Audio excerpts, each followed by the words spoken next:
আমি কাকে আইডল মনে করি? ফলো করেন? আমি অনেক আগে শাবনূর আপুকে ফলো করতাম আর কি। ছোটবেলায় শাবনূর আপুকে ফলো করতাম। আজকে যে লুকটা দিয়েছেন কাকে ফলো করছেন? না না, আমি কাউকে ফলো করিনি। এই ড্রেসটা আমি নিজে ডিজাইন করেছি এবং ডিজাইনার ড্রেসটা বানিয়েছি। ওকে। ইন্ডিয়ার রফি জাভেদকে কেমন লাগে? না, উর্ফি জাভেদকে আমার অত পছন্দ না। কেন? না, আমার উর্ফি জাভেদকে পছন্দ না, আমার ঐশ্বরিয়াকে পছন্দ।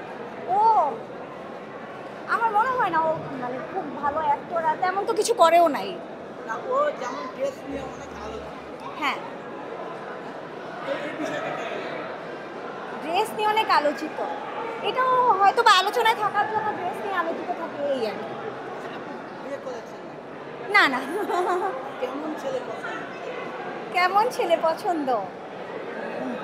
ব্যক্তিত্ববান, যার পার্সোনালিটি অনেক হাই থাকবে। ছেলেদের পার্সোনালিটিটাই মেন আমি মনে করি। জানতেই চাইবো, আমাদের একজন মডেল, একজন মডেলের অনেক খরচ থাকে চলাতে, ফ্যামিলির চলাফেরায়, সংসার চলাতে, আনুষঙ্গিক দিয়ে দেখা যায় যে লাখ টাকা এমনি লেগে যায় মাসে।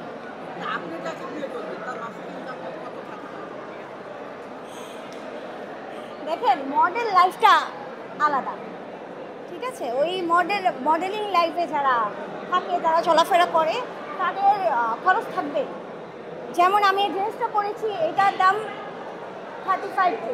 ওকে, তো আমি যখন সংসার করব ওইটার সাবজেক্ট আলাদা।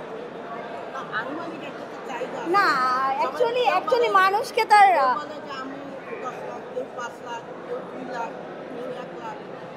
তারা যুক্তি দিয়েছে যে আমার মেকআপ খরচ, আমার কসমেটিক, আমার সংসার চালানো নিয়ে আমার সব কিছু মিলে অসংখ্য লাখের